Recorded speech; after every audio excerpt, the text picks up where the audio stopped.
여러분, 성경이 말씀하고 있는 기쁨은 무엇일까요? 기쁨에 대해서 좀 나누고 싶은데, 마소스의 기쁨이 있습니다. 이 마소스의 기쁨은요, 세상이 주는 조건적인 기쁨을 주로 이야기해요. 그러니까 순간적인 기쁨이고 외적인 환경과 조건에 따라 좌우되는 기쁨이에요. 그런데 제가 오늘 여러분과 나누고 싶은 기쁨은 카라입니다. 카라의 어원은 카리스인데요, 이 카리스는 은혜라는 말입니다. 하나님의 은혜를 받은 자가 누리는 기쁨이에요. 예수님 안에서 누리는 기쁨이고 예수님과 함께 누리는 기쁨인 거예요. 그러니까 이게 세상 사람들과 다른 기쁨이에요. 세상의 기쁨은 마소스의 기쁨, 조건적인 기쁨이고, 하나님의 기쁨은 은혜에서 온다는 사실을 기억하셔야 돼요. 여러분, 인생을 어떻게 살고 싶으세요? 환하게 사십시오. 빛나게 사십시오. 비전적인 인생이 되십시오. 열방을 섬기는 것, 동역자들을 섬기는 것, 이 섬김을 통해서 우리 안에 하나님의 카라의 기쁨이 부어지게 되는 줄 믿습니다. 하나님과의 관계성 안에 시작되어지는 즐거움과 만족이 여러분 가운데 있기를 예수님으로 축복합니다. 함께 일어나시겠습니다.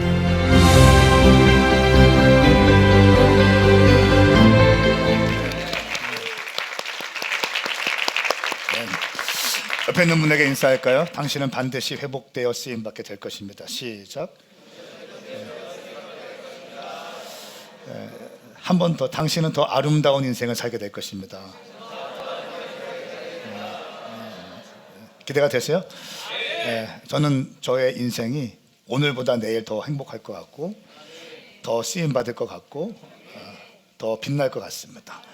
여러분의 삶이 비전적이고 더 빛나고 아름다운 인생으로 발전될 수 있기를 축복합니다.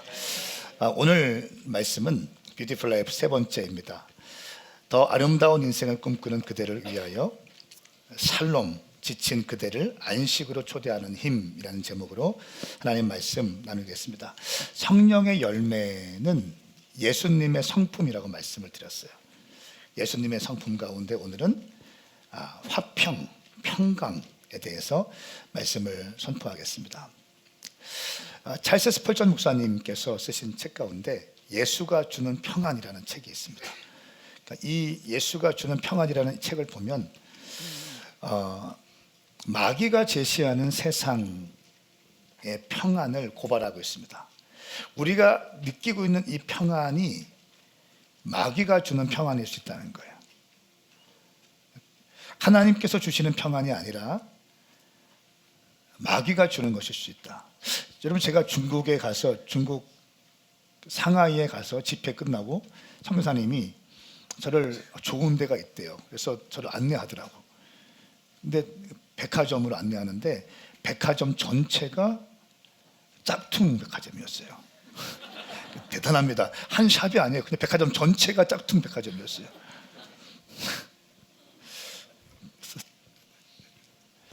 오메가 시계가 싸더라고요. 여러분, 세상에서 귀중한 것들에는 모조품이 다 있잖아요.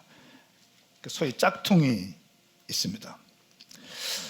마찬가지로 진짜 평안을 가장한 가짜 평안을 마귀가 우리에게 제공한다는 거예요. 평안의 모습인 것처럼 오지만 이 평안은 사실은 가짜 평안이다. 그래서 우리를 미혹합니다.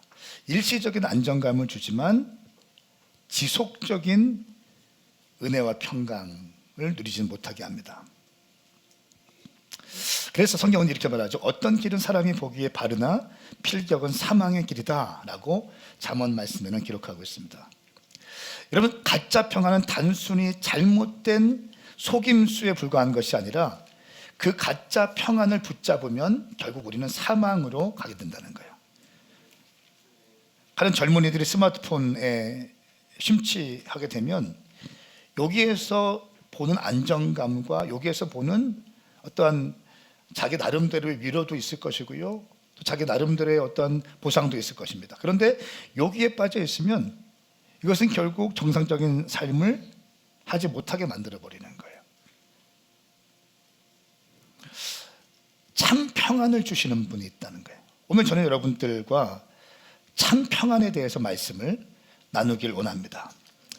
아마 오늘 이 세대야말로 이 평안, 샬롬, 또 평화, 평강, 성경에서 다양한 용어로 쓰이고 있어요. 그런데 다 같은 말입니다.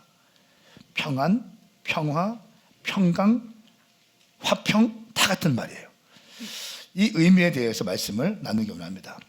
먼저 하나님은요, 우리의 삶이 은혜와 평강 가운데 거하기를 원하십니다. 우리가 안녕하세요 라고 하면 어떤 말입니까? 서로의 평안을 묻는 거예요. 잘 지냈습니까? 잘 지냈습니까? 안녕하셨습니까? 잘 지냈습니까? 별 문제 없습니까? 이렇게 질문하는 거잖아요. 또 바울은요, 모든 성도님들에게, 모든 지역교회에게 편지 쓸 때 은혜와 평강이 여러분 가운데 있기를 빕니다. 바울이 쓴 모든 서신서에 다 은혜와 평강을 집어넣어요. 바울의 노년 때에는 거기에다가 긍휼을 또 더 집어넣습니다. 긍휼, 은혜와 평강, 하나님의 긍휼이 여러분 가운데 있기 바랍니다. 모든 서신서에 평강이 들어갑니다. 여러분, 예수님도 마찬가지예요. 부활하신 예수님께서 두려움에 떨고 있는 제자들에게 첫 번째 질문하신 질문이 뭐냐면, 너희 가운데 평강이 있느냐? 평안하냐? 라고 하는 질문을 하고 계십니다. 평강, 평안. 또 이렇게 말씀하십니다. 너희가 어느 집에 가든지 너희는 가장 먼저 평안을 빌라라고 말씀하세요. 마태복음 10장 12절 13절 말씀에 보면 그 집에 들어갈 때는 평안을 빌라. 그 집이 평안을 받을 만하면 평안이 거기에 머물 것이고, 그렇지 않으면 그 평안이 너희에게 되돌아올 것이다. 제가 신방을 가면 항상 먼저 거실에 가서 기도합니다. 기도할 때 다른 기도하지 않아요. 하나님, 이 집안에 샬롬이 임하게 하여 주십시오. 평안이 임하게 하여 주십시오. 그리고 신방 갔을 때 교패를 붙이잖아요. 나올 때 교패를 붙이고 항상 교패에다가 안수합니다. 문에다 대고 안수해요. 하나님, 우리는 떠나가지만 성령께서 이 가정에 함께 하셔서 은혜와 평강이 머물게 하여 주십시오.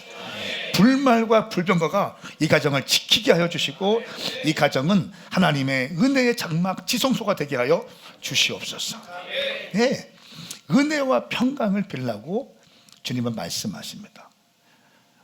우리 옆에 있는 분에게 샬롬이라고 한번 인사해 볼까요? 샬롬. 샬롬 할 때 왜 인상을 너무 쓰고, 김병국 안수 집사님 무슨 어려운 일 있으세요?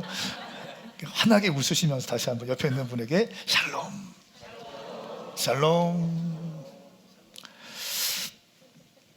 예수님께서도 평안을 가장 먼저 말씀하시고 선포하시고, 사도 바울도 항상 평안, 평강 선포했어요. 그리고 우리가 어디를 가든지 먼저 평안을 빌라고 말씀하셨습니다. 여러분, 평안, 평강, 화평, 샬롬, 에이레네, 도대체 이 평강이 무엇이길래 이렇게 성경은, 또 예수님은 우리에게 강조하시는 걸까요? 샬롬은 히브리어인데요, 하나님의 통치 안에서 경험되어지는 완전한 평안을 의미합니다. 그러니까 샬롬은 하나님의 통치 안에서만 일어나는 거예요. 하나님의 통치 안에서만 진정한 샬롬이 일어나요.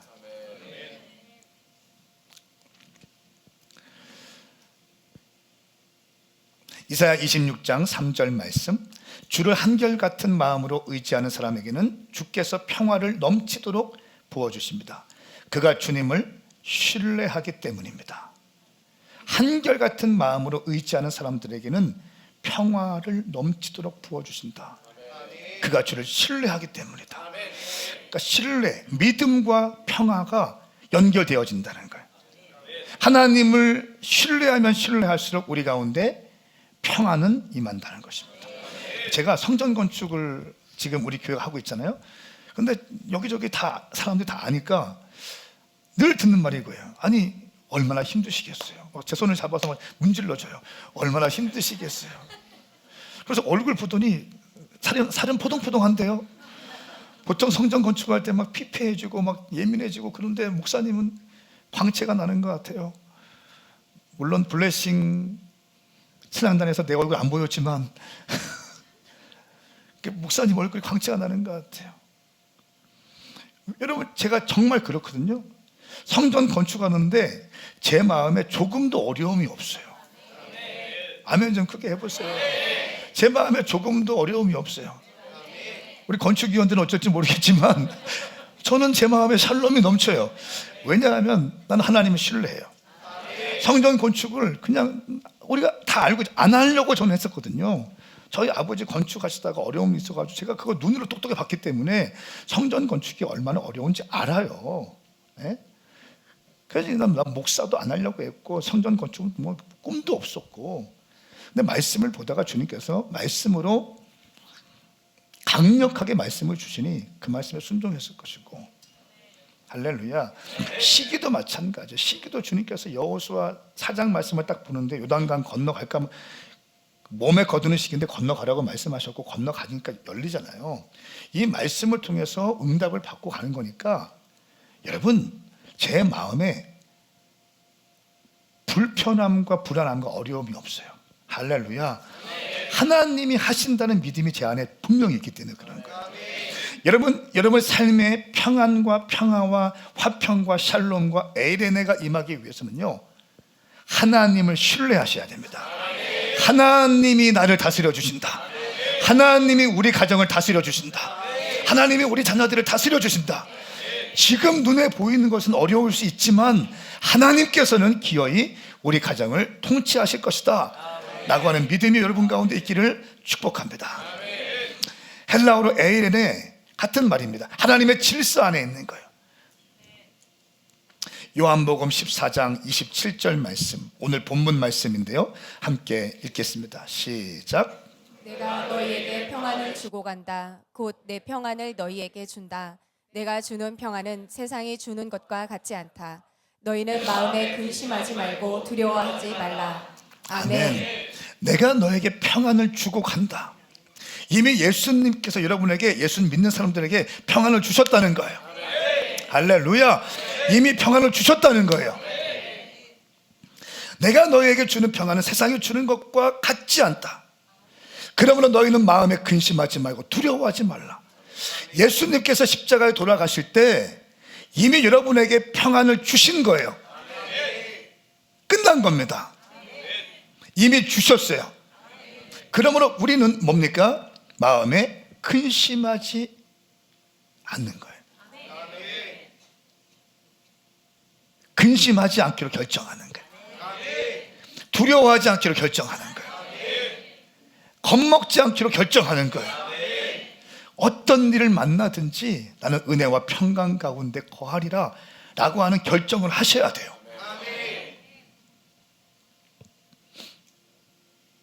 여러분, 예수님께서 이렇게 말씀하신 데는 이유가 있습니다. 예수님 자체가 평화이시고 평화의 왕이시기 때문에 그렇습니다.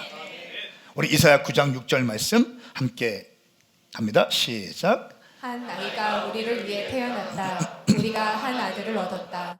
그의 어깨에는 주권이 있고 그의 이름은 기묘자, 모사, 전능하신 하나님, 영원하신 아버지, 평화의 왕이라 불릴 것이다. 아멘. 예수님의 이름 자체가 평화의 왕인 거예요. 할렐루야. 그러니까 예수님이 내 안에 들어오시면 나는 평화를 누릴 수 있어요. 예수님이 내 안에 계시지 않으면 평화를 누릴 수 없어요. 내가 이미 너에게 평안을 줬다라고 말씀하셨어요. 예수님은 평화의 왕이십니다. 예수님을 믿는 여러분들, 예수님과 함께 지금 동행하고 있는 분들, 말씀에 의하면 평화의 왕이신 예수님이 내 삶을 다스리고 있는 거예요. 내 삶을 통치하고 있는 것입니다. 할렐루야. 이것이 믿음이라는 거예요. 믿음이라는 거예요. 예수 믿는 사람과 믿지 않는 사람의 다른 점은 뭐냐면 우리는 예수 안에 거하는 거고요, 그들은 예수 밖에 있는 거예요. 그렇기 때문에 무엇을 해도 외롭고 공허한 거예요. 제가 젊은 날에 많은 방황을 했다고 했잖아요. 그 공허함을 채우기 위해서 때로는 알코올을 집어넣고 정욕을 집어넣고 막 세상의 것을 집어넣어요. 다음날 되면 머리가 깨지듯이 아픈 거예요. 예수 안에 있으면 그런 거 안 해도 뭡니까?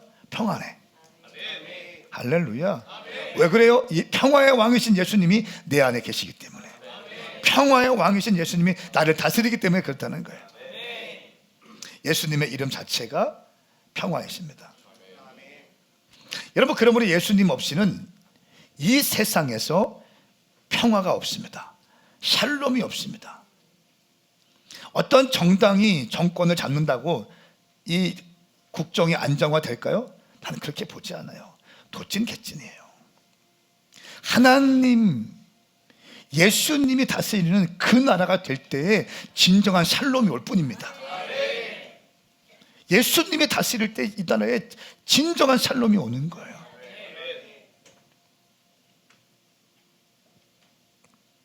내 마음에 예수님 없이는 평화는 없습니다. 에베소서 2장 14절 말씀에 그리스도는 우리의 화평이시니, 자, 예수님은 평화의 왕이기도 하시고요, 예수님은 화평이시라고 말씀하세요. 자기의 정체성을 정확히 선언하시는 겁니다. 나는 화평이다. 자기의 육체를 둘로 하나를 만드신 분이십니다. 그분은 중간에 막힌 담, 곧 원수된 것을 헐어내셨다 말씀하십니다. 막힌 것을 헐어내신 분, 화평. 이것이 예수님의 정체성이라는 거예요. 원수가 되었던 관계에서 예수님이 들어오시면 중간에 막힌 담이 허물어진다는 거예요. 관계가 회복되어진다는 거예요. 부모와 자녀와의 관계가 회복될 수 있다는 거예요. 남편과 아내와의 관계가 회복될 수 있다는 것입니다. 화평, 평강, 평화, 에레는 샬롬, 이것은 신학적인 접근 가운데 중요한 키워드가 뭐냐면 관계인데요, 바른 관계를 의미합니다.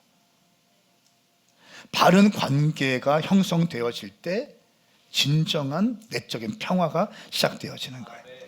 그러니까 하나님과의 올바른 관계가 형성되어질 때 우리 안에 내적인 평화가 시작되는 거예요. 관계. 하나님과의 바른 관계, 남편과 아내와의 바른 관계, 부모와 자녀와의 바른 관계, 목회자와 성도 간의 바른 관계, 바른 관계를 통해서 샬롬이 임해요.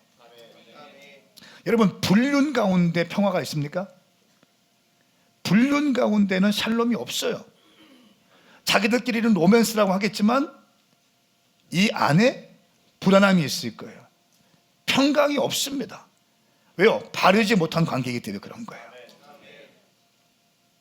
하나님과의 바른 관계, 우리 예수 믿고 있다고 하지만 예수를 믿고 있는데 우리가 영적으로 음행을 해.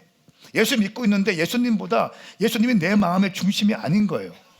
내가 집사가 되고 권사가 되고 장로가 되고 선교사가 되고 목사가 되지만 예수를 믿는다고 하지만 내 안에 예수님과의 바른 관계가 없어. 거리낌이 있어.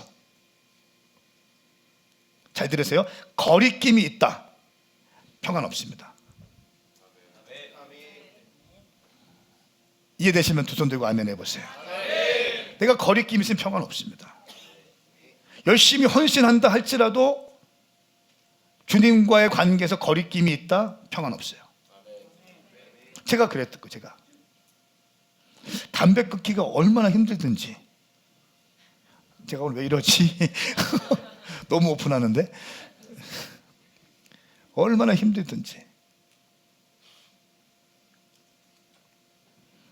근데 그 늘 피면서도 내가 주님을 사랑하지 않는 게 아니야. 주님을 사랑해. 봉사도 해. 또 은혜도 받았어. 중간중간에. 근데 이거 끊지 못하는 거예요. 이거 끊어야 되는데 늘 거리낌이 생기는 거야. 그러니까 내가 주님을 사랑하지 않는 건 아닌데 내 안에 늘 불안해. 뭔가 찝찝해. 이 거리낌이에요. 난 지금 담배 안 피거든요. 내 영혼이 평안해. 할렐루야. 예, 거리낌이 없는 거예요. 주님 안에서. 저는 제 안에만 사랑하거든요. 거리낌이 없는 거예요. 주 안에서. 내 물질, 내 시간, 내 모든 것 주님 앞에 난 정렬되어 있거든요. 거리낌이 없는 거예요. 주님 안에서. 내 안에 샬롬이 있습니다. 여러분, 이 화평, 평화, 평강, 샬롬, 에이레네는 그 기본 시작점이 뭐냐면 관계인데, 바른 관계에서 시작된다는 거예요. 저는 선포합니다. 하나님과의 바른 관계가 여러분 삶 가운데 시작되기를 예수님의 이름으로 축복합니다. 여러분의 부부 관계에서 바른 관계가 시작될지어다. 부모와 자녀 관계가 바르게 시작될지어다.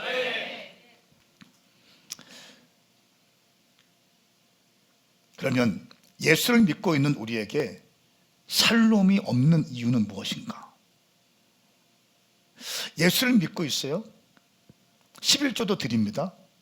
내가 집사도 됐어요. 내가 이제 임직자 스쿨, 어제 우리 안수 집사님 후보자들, 권사님 후보자들 임직자 스쿨을 했어요. 임직도 받기 위해 준비하고 있어요. 심지어 사역자가 되고 선교사가 되기 위해 준비하고 있습니다. 그런데 왜 우리는 샬롬이 없는 것일까? 우리 삶에 샬롬이 없는 몇 가지 이유가 있는데요. 첫 번째는 죄로 인해서 그럽니다. 다 관계에 대한 지금 연장선상에서 말씀을 드리고 있는 거예요. 이 죄로 인해서 평안이 빼앗겨지는 거예요. 하나님과의 관계가 바르지 못하고, 사람과의 관계가 바르지 못하고, 나와의 관계가 바르지 못한 것이 죄입니다. 죄가 들어오면 평안은 깨어지게 되어 있어요. 거리낌이 들어오면 샬롬은 깨어지게 되어 있습니다. 우리 이사야서 59장 1절부터 2절까지의 말씀인데요. 또박또박 함께 읽겠습니다. 시작. 보라, 여호와의 손이 너무 짧아서 구원하지 못하시는 것이 아니다. 귀가 너무 어두워서 듣지 못하시는 것이 아니다. 다만 너희의 죄악이 너희와 너희 하나님 사이를 갈라놓았을 뿐이다. 너희의 잘못이 하나님의 얼굴을 가렸기 때문에 하나님께서 너희의 말을 듣지 않으실 뿐이다. 아멘. 내가 기도하지만 응답이 되지 않고, 기도하지만 내 삶에 계속 돌파가 안 되는 이유는 중요한 게 있는데 죄의 문제를 해결하지 않아서 그렇다는 거예요. 뭔가 죄가 있다는 거예요. 2절 말씀, 너희의 죄악이 너희와 너희 하나님 사이를 갈라놓았다. 갈라놓았다. 갈라놓았으니 평강은 깨졌고 샬롬은 깨졌다. 여러분, 그래서 성경에서 또 중요한 게 뭐냐면, 그래서 우리가 복음이라고 하는 것에 굉장히 중요한 가치 가운데 하나는 뭐냐면 회개예요. 회개의 기회를 우리에게 항상 허용하신다는 거예요. 어떤 상황 가운데 있다 할지라도 회개하면, 돌아오기만 하면 받아주신다는 거예요.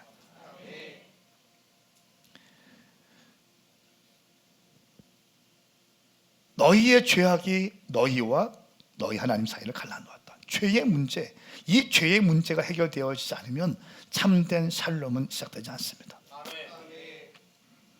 제가 가끔 말씀드리잖아요. 음식물 쓰레기통에 음식물을 치우지 않으면 뚜껑 덮어놓는다고 해서 냄새가 사라지는 게 아니잖아요. 계속 쌓아놓고 있어, 음식물. 가스레인지에 김치찌개가 일주일 전에 있던 거 덮어놨어. 순간 잘못 열어놓았어. 그냥 온 집안을 그냥. 마찬가지예요. 음식물 쓰레기는 빨리 버려야 되는 거 아니겠어요? 그래야 깨끗해지는 거예요. 죄의 문제를 정리하고 회개해야지 우리 삶에 진정한 샬롬이 임하는 것입니다. 여러분, 그래서 기독교에서 중요한 것이 뭐냐면 절기신앙이 또 중요합니다. 절기신앙은, 절기라는 것은 하나님의 시간표를 의미해요. 하나님의 시간표. 봄절기와 가을절기가 있고, 예수님의 초림을 예표하는 절기가 있고, 예수님의 재림을 예표하는 절기가 있어요. 이제 우리는 사순절 절기에 들어갑니다. 예수님의 십자가에서 고난당하심과 죽으심을 의미하는 사순절, 그 사순절 기간에 우리는 어떻게 됩니까? 우리의 삶을 점검하시고 다시 닦고 조이고 기름칠하면서 주님께 고정되셔야 되는 거예요. 이런 절기의 시간들을 지켜나가는 거예요. 아침에 일어나면 아침 먹고, 점심 때 점심 먹고, 저녁 때 저녁 먹고, 야식 먹고, 할렐루야. 때에 따라서 먹는 것처럼, 정확하게 먹는 것처럼 절기신앙을 통해서 우리의 삶이, 우리의 영성이 건강해진다는 거예요. 부활절 맞이하기 위한 사순절, 이 사순절의 시간, 예수님이 고난당하신 이 시간을 통해서 내 삶을 점검하고 나를 위해 죽으신 주님이신데 내 삶은 어떠해야 되는가 점검하면서 경건과 거룩의 삶에 동참하는 거예요. 그러면서 내가 지금까지 놓고 있던 것이 무엇인가, 내가 지금까지 하나님 외에 다른 것에 너무 빠져있던 것이 무엇인가를 하나 둘씩 정리하면서 주님 앞에 집중하는 거예요. 이런 절기 신앙을 통해서 우리의 영성은 견고하게 세워질 수 있는 것입니다. 저는 여러분 올 2025년 사순절 가운데 여러분의 영성이 정결화되고 깨끗해지고 주님 앞에 고정될 수 있기를 예수님의 이름으로 축복합니다. 이때 죄들이 깨어지는 거예요. 이때 금식하면서 또 씨름하는 거예요. 여러분의 삶에 문제들이 있어요. 해결돼야 될 문제, 그 문제를 놓고 또 기도하는 겁니다. 여러분, 죄는 우리의 평안을 빼앗아갑니다. 아담과 하와가 죄를 지었어요. 선악과를 따먹었어요. 그때부터 두려움이 엄습하기 시작합니다. 잠깐의 호기심과 잠깐의 선악과를 한 입 베어 먹으면서 잠깐의 기쁨은 있을지 모르겠지만 계속되는, 지속되는 두려움과 불안 가운데 시달리게 되는 거예요. 이게 죄의 힘이에요.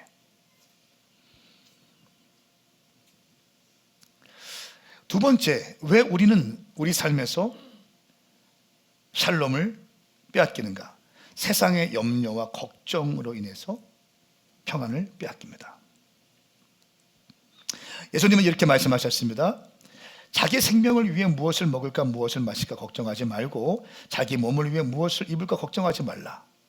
쭉 말씀하시면서 27절 말씀에 너희 중에 누가 걱정한다고 해서 자기 목숨을 조금이라도 더 연장할 수 있겠느냐 라고 말씀하세요.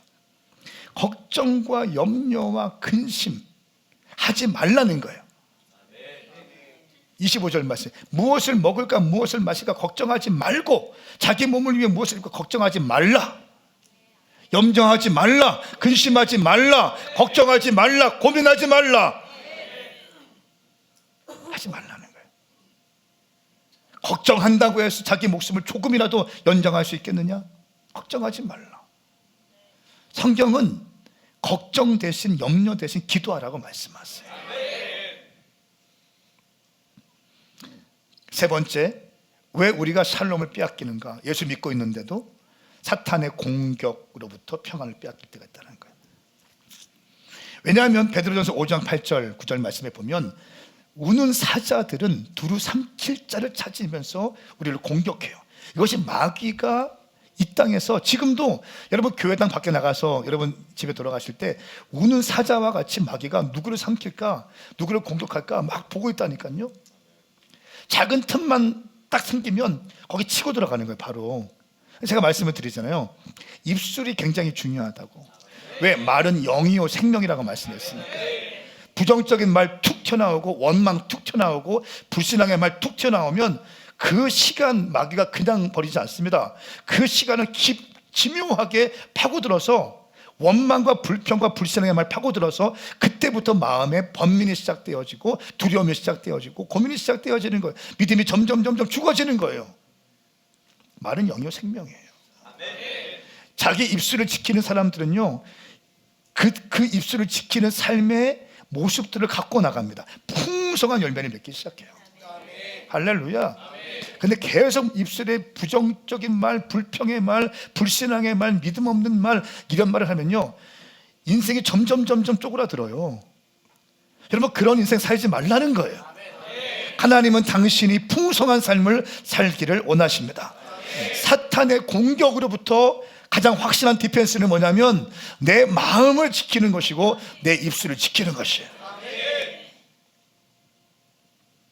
네가 한 말로 인하여 네가 얽히게 되었고 네가 한 말로 인하여 네가 잡히게 되었느니라.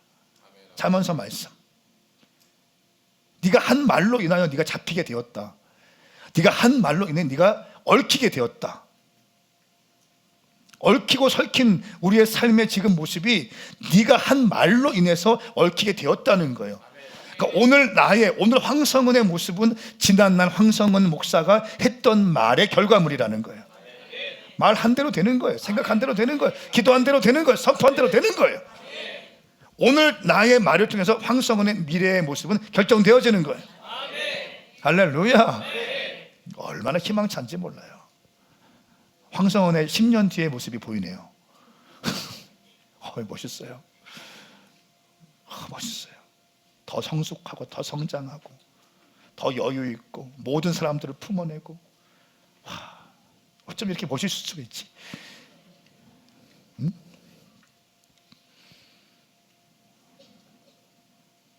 지금의 모습보다 15년 뒤의 모습, 10년 뒤의 모습을 그리고 사십시오.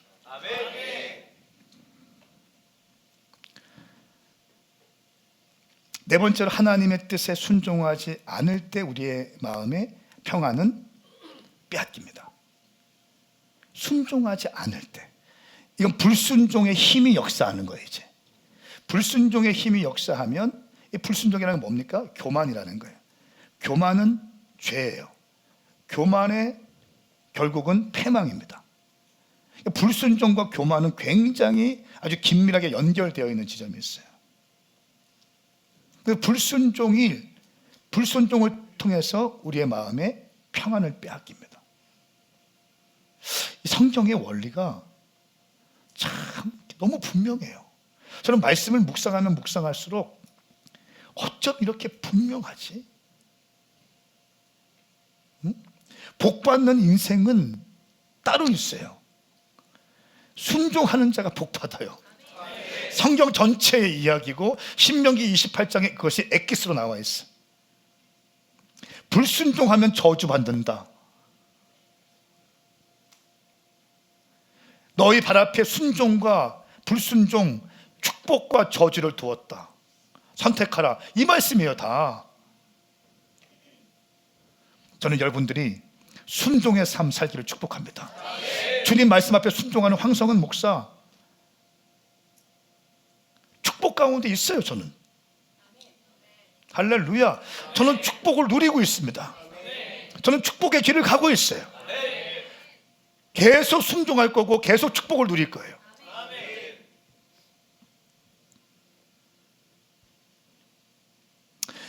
수고하고 무거운 짐을 진 사랑하는 성도님들을 샬롬으로 이끄는 힘에 대해서 이야기하고 함께 기도하길 원하는데요.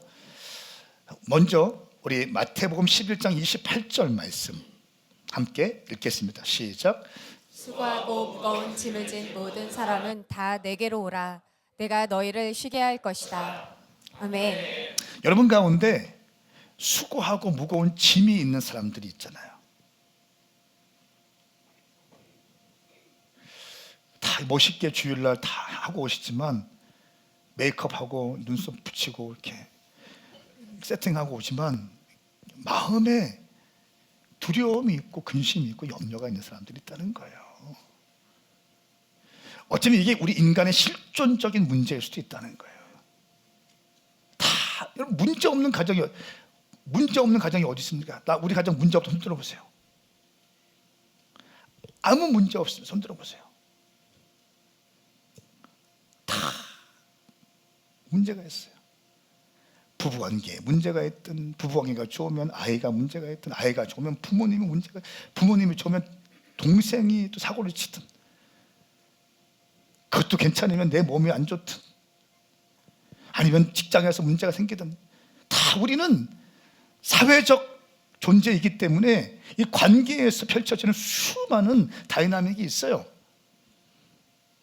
그런데 그런 우리들에게 주님께서 굉장히 중요하게 요청하시는 게 마태복음 11장 28절, 수고하고 무거운 짐을 진 모든 사람들은 다 내게로 오라. 내가 너희를 쉬게 할 것이다. 왜 그렇습니까? 평화의 왕이신 예수님이기 때문에 그래요. 예수님만이 여러분의 문제를 해결할 수 있는 거예요. 수고하고 무거운 짐 술이 해결하지 않아요. 정욕적인 것이 해결하지 않습니다. 어떤 중독이 해결하지 않는 거예요. 수고하고 무거운 짐진 근본적인 문제는 예수님께 나아갈 때 해결받을 수 있습니다. 할렐루야. 그래서 예수님께 나아가서 우리 뭐 해야 되는가? 첫 번째 정리해봤어요. 역시 기도할 때 평안이 옵니다. 주님께 기도할 때 평안이 와요. 빌립보서 4장 6절 7절 성령의 열매 시리즈 할 때 계속 이 말씀이 등장합니다. 아무것도 염려하지 말고 오직 모든 일에 기도와 간구로 여러분이 구할 것을 하나님께 감사함으로 아뢰십시오. 아무것도 염려하지 말고, 아무것도 염려하지 말고, 아무것도 염려하지 말고. 그거는 염려가 되는데 그것도 염려하지 말래요. 황현선 집사님, 염려하지 말고, 걱정하지 말고, 두려워하지 말고, 떨지 말고, 신세한탄하지 말고, 아무것도 염려하지 말고, 모든 일에 기도와 간구로 여러분이 구할 것은 하나님께 어떻게 아뢰라? 감사함으로. 무슨 의미예요? 기도할 때 응답하신다는 것을 보면서 이미 응답받은 상태에서 기도하라는 거예요. 저는 성전 건축 지금 하고 있잖아요. 저는 지금 성전 건축 끝냈어요. 다음 일을 저는 보고 있어요 지금. 얼마나 잘 끝났는지 몰라. 아름답게 끝났어요. 임직자 스쿨 하고 있지만 임직식 끝났어요. 저는 지금 이미. 그 다음을 보고 있어요. 어떻게 주님이 일하실까? 그리하면 모든 생각을 뛰어넘는 하나님의 평강이 그리스도 예수 안에서 여러분의 마음과 생각을 지켜 주실 것입니다. 여러분, 기도할 때 평안은 임합니다. 컬컬하고 답답한 마음으로 교회 왔어요. 컬컬하고 답답해. 여러 가지 문제들이 막 덕지덕지 붙었어. 그런데 주님께 막 기도하면 문제들이 하나씩 떨어져 나가. 할렐루야.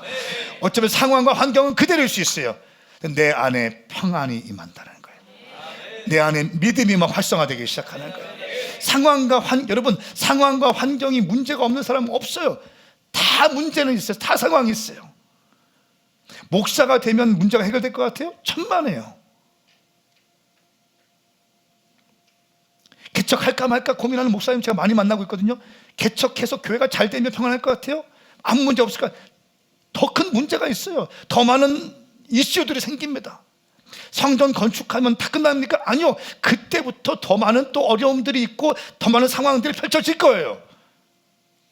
늘 상황과 환경에 쫓겨서 상황과 환경에 눌려 다니는 인생이 있고, 상황과 환경에 관계없이 하나님의 주시는 평안과 하나님의 주시는 능력 가운데 어떠한 일을 만나든지 감사함으로 그 모든 상황을 덮어서 뛰어넘어가는 사람이 있다는 거예요. 이 능력은 기도할 때 임한다는 거예요. 기도할 때. 성경 66권에서 기도만큼 강조하는 게 어디 있습니까?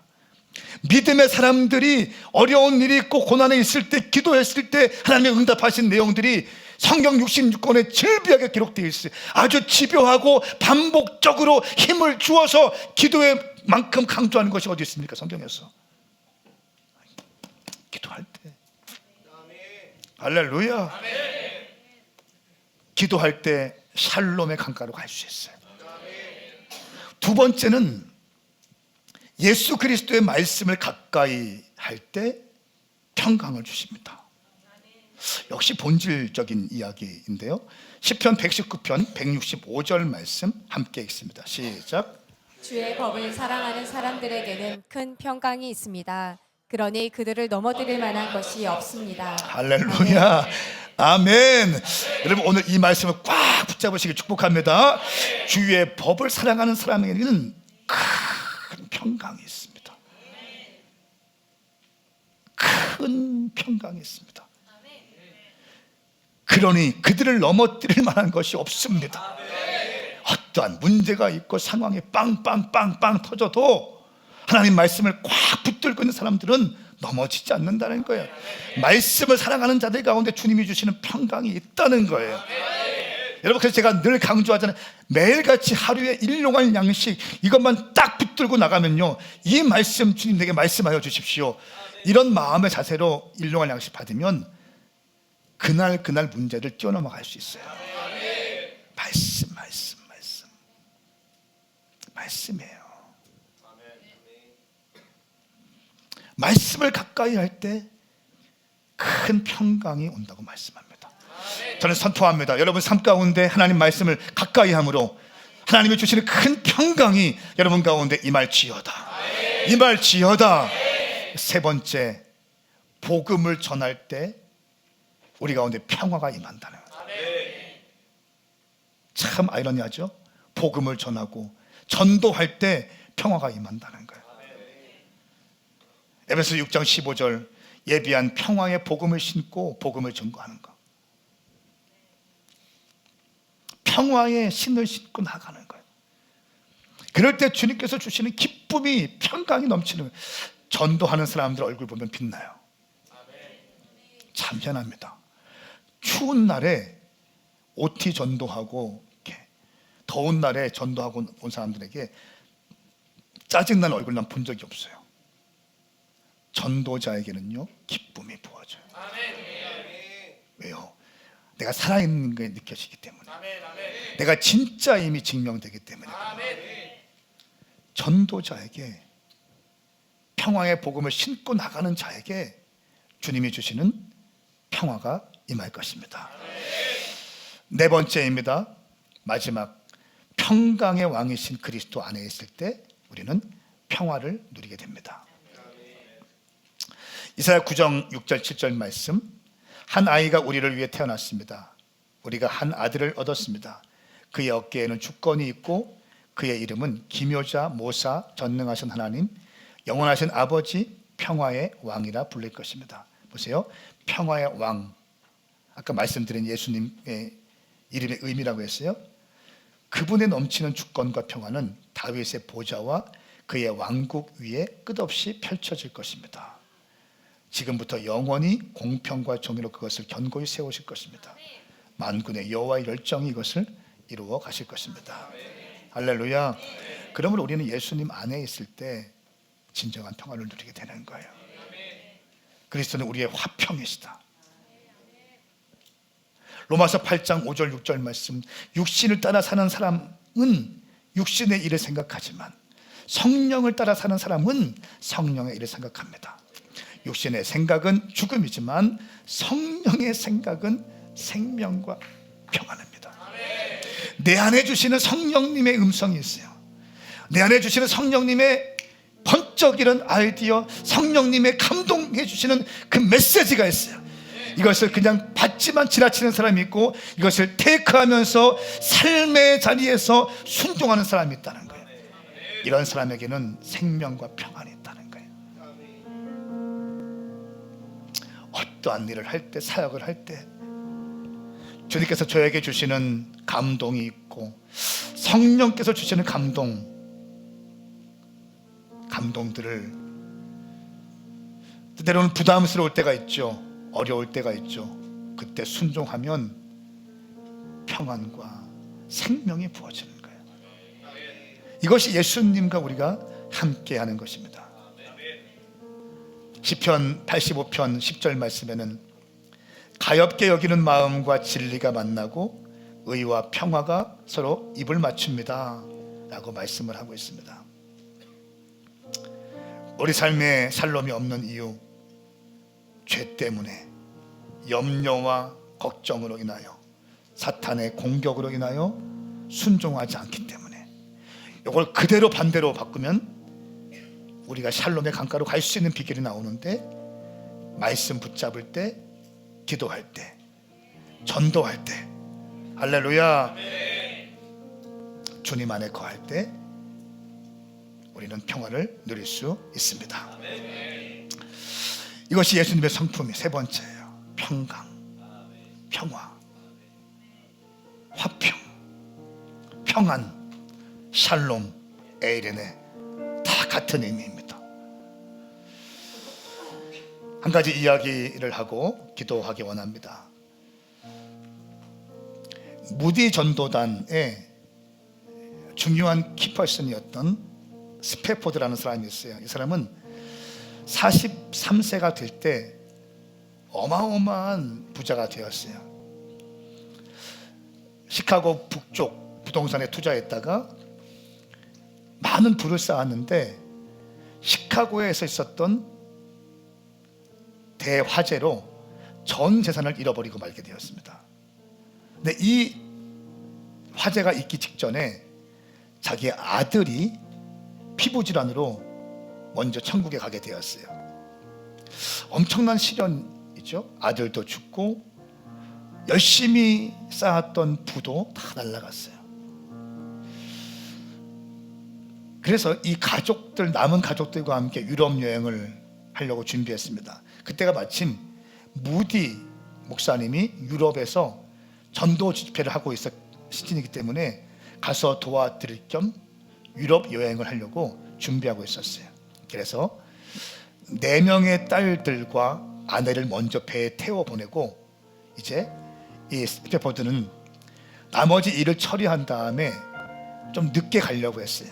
그래서 먼저 아내와 4명의 딸들을 1873년 11월 15일 프랑스로 가는 여객선에 태워서 보냅니다. 그런데 이 아내와 딸을 태운 배가 잘 가는 것처럼 느껴졌는데 바닷가 한가운데서 큰 배와 부딪히면서 파손되게 돼요.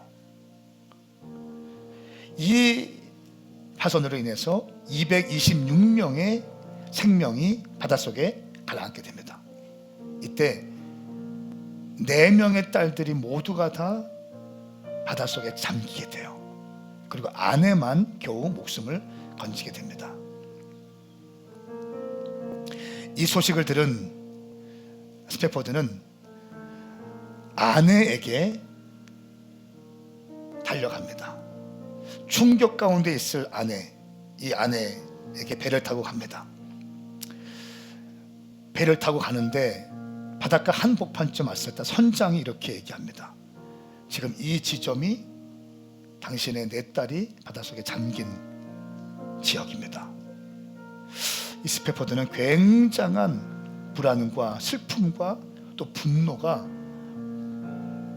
머리부터 발끝까지 완전히 장악하게 돼요. 이 스태포드가 배 밑에 들어가서 주님 앞에 울면서 기도하기 시작합니다. 밤새도록 주님 앞에서 씨름하면서 원망하면서 큰 통곡을 하면서 왜 나에게 이런 시련을 주십니까? 왜 내 딸이 이 차가운 바닷가에서 죽임을 당합니까? 왜 나는 사업했던 것이 다 그렇게 대화재로 인해서 망하게 되었습니까?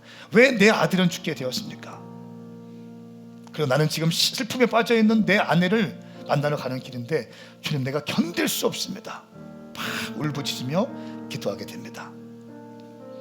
한 새벽 3시쯤 되었다고 합니다. 막 기도하는데 마음속 깊은 곳에서 형언할 수 없는 갑자기 하나님에 대한 신뢰가 터져나오기 시작했다는 거예요. 처음에는 원망과 공포와 두려움 가운데 시작했는데 계속 그 시간들을 통과하면서 그 4딸이 잠겼던 이 지점을 지나갈 때 막 울면서 기도했는데 어느 순간 기도하다 보니까 하늘에서 부어지는, 이분의 고백이에요. 하늘에서 부어지는 형언할 수 없는 평강이 내 안에서 솟구쳐 나오기 시작했다고 합니다. 그리고 이렇게 선포합니다. 내 영혼 평안할지어다. 내 영혼아 평안할지어다. 선포하기 시작합니다. 그리고 그 평안에 대한 감동과 평안에 대한 영적인 의미를 담아서 시를 씁니다. 그 시를 작곡가에게 맡겨요. 그렇게 나온 찬송가가 413장 내 평생 가는 길. 내 평생에 가는 길 순탄하여 늘 잔잔한 강 같든지 큰 풍파로 무섭고 어렵든지 나의 영혼은 늘 평안하. 저 마귀는 우리를 삼키려고 입 벌리고 달려와도 주 예수는 우리의 대장 되시니 끝내 싸워서 이기리라. 내 지은 죄 주홍빛 같더라도 주 예수께 다 아뢰면 그 십자가 피로써 다 씻으사 흰 눈보다 더 정하리라. 내 영혼 평안해, 내 영혼 평안해, 내 영혼 평안해. 사랑하는 여러분, 최근에 어려움이 있는 분 있습니까? 이러면 안 되는데 나도 모르게 내 마음이 무너지는 사람이 있습니까? 예수 믿고 있는데도 불구하고, 내가 주님을 사랑하고 있는데도 불구하고 내 마음이 너무 괴롭고 가정의 문제와 사업의 문제와 직장의 문제로 어려움 가운데 있는 분이 있습니까? 오늘 말씀을 통해서 여러분 하나님의 평안을 경험할 수 있기를 예수님의 이름으로 축복합니다. 다 함께 일어나십시다.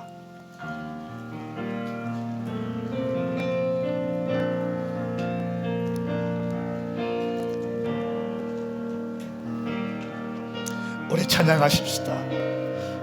내 평생에 가는 길,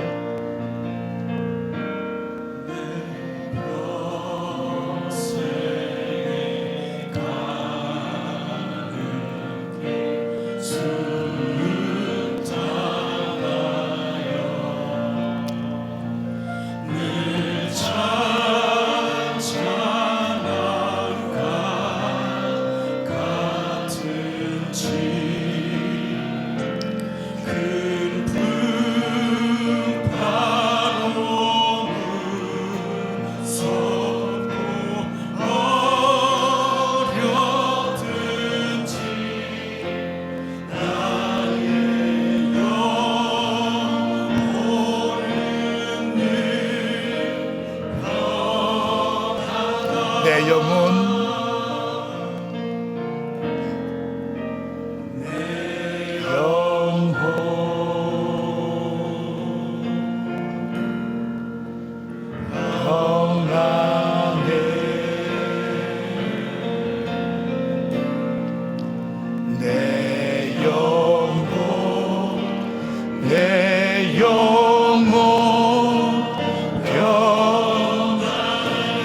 저 마귀는 우리를 삼키려고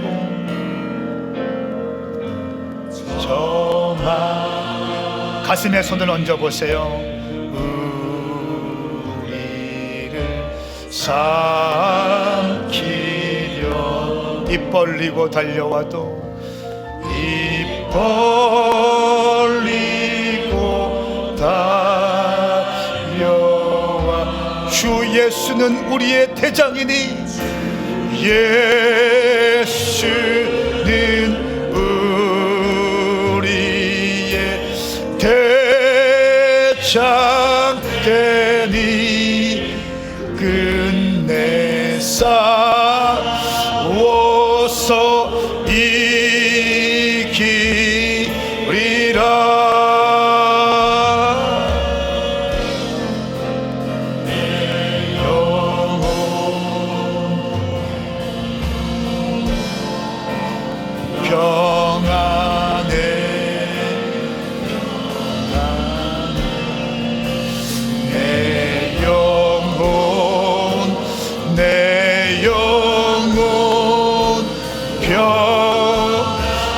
내 지은 죄 주홍빛 같더라도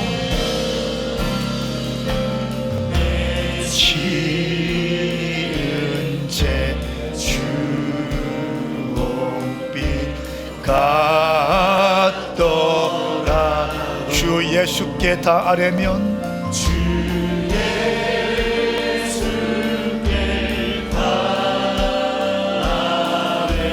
그 십자가 피로써 다 씻으사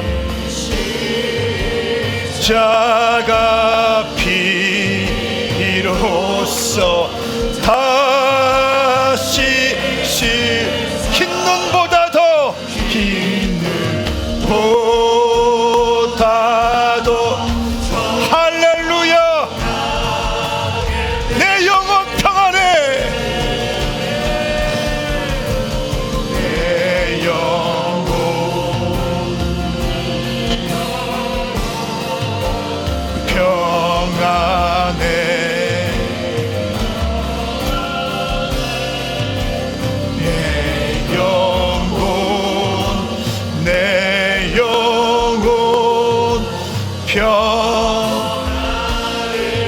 저 공중에 구름이 일어나며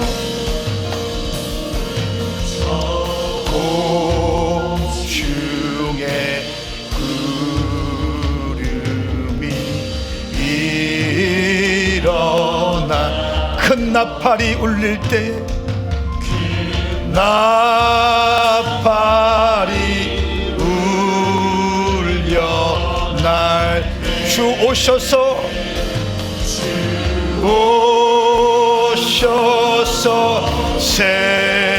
세상을 심판 나의 영혼은 겁없으리. 할렐루야. 우리 믿음의 두 손을 번쩍 듭시다. 내 영혼 평안해.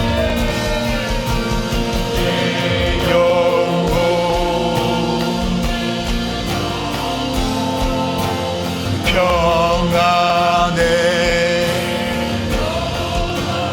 내 영혼 내 영혼 내 영혼 내 영혼 평안해. 선포합니다. 선포하세요. 영혼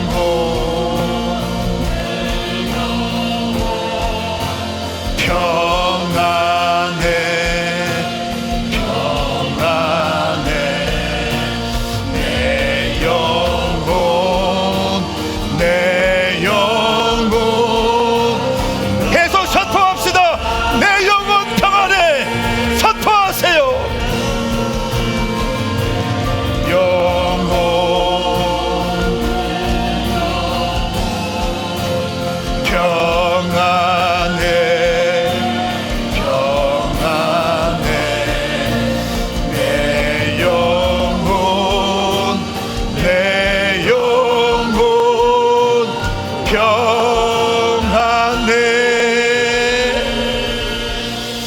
사랑하는 여러분, 우리 기도하기 원합니다. 기도할 때 중언부언 기도하지 말고 하나님 내 영혼에 평안을 주시옵소서.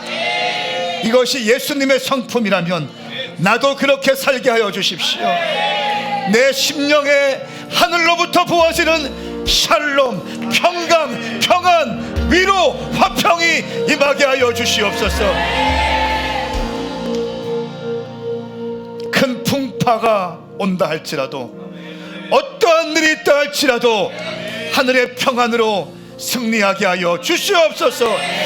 우리 두 손을 번쩍 들고 주의 이름 삼창 부르며 함께 기도합니다.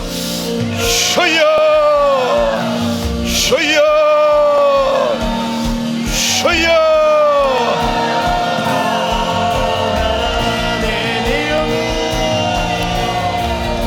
오 주님 역사하여 주시옵소서. 하나님 아버지 인도하여 주시옵소서. 오 성령님 역사하여 주시옵소서. 아버지 위로하여 주시옵소서. 아버지 역사하여 주시옵소서. 어떠한 일을 만나든지 주 안에서 누리게 하여 주시옵소서. 평강의 왕이신 주님, 우리 성도님들을 지켜주시옵소서. 강하고 담대할지어다. 강하고 담대할지어다. 하늘의 위로와 하늘의 평화가 부어질지어다. 할렐루야 할렐루야. 아무것도 염려하지 말고 모든 일에 기도와 간구로 여러분이 구할 것을 하나님께 감사함으로 아뢰십시오. 하나님의 평강이 임할 것입니다.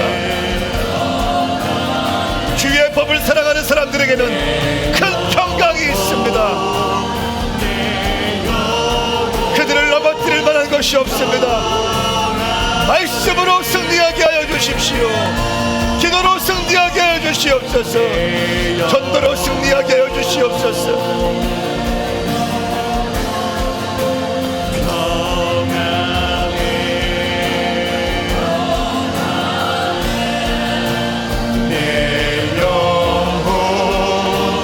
내 영혼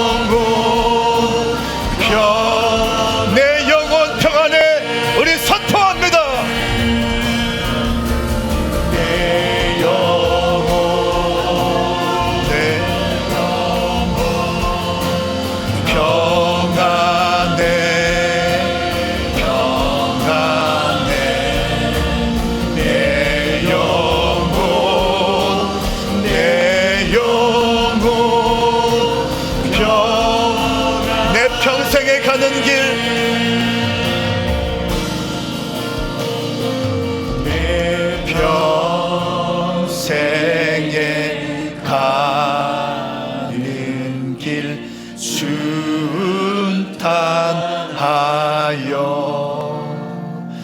늘 잔잔한 강 같은지 큰 풍파로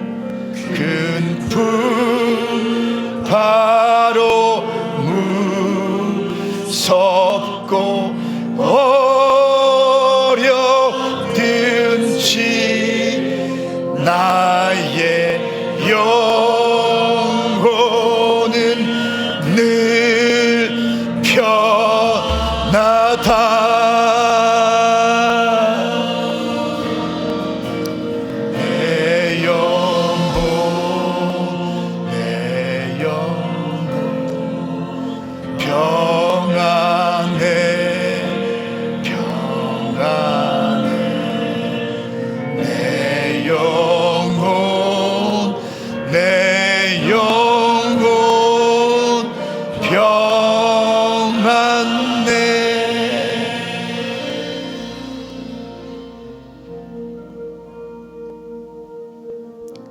여러분의 가슴에 손을 얹어 보십시오.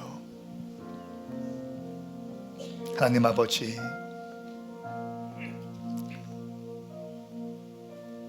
우리가 바벨론 시스템 안에 살고 있습니다. 세상의 시스템 안에 살고 있습니다.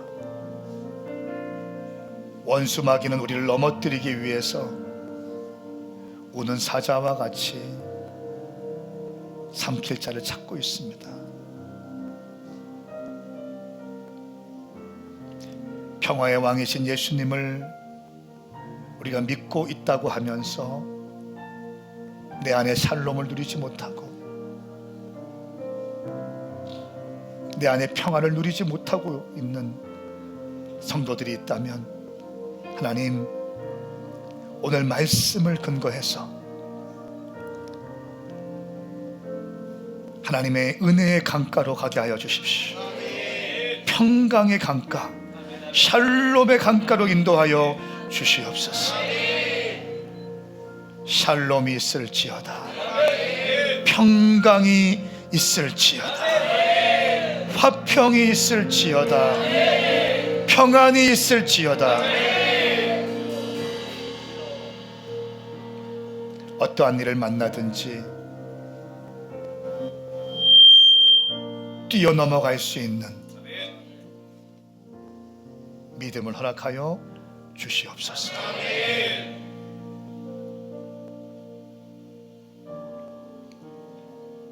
샬롬의 강가로 인도하여 주시옵소서.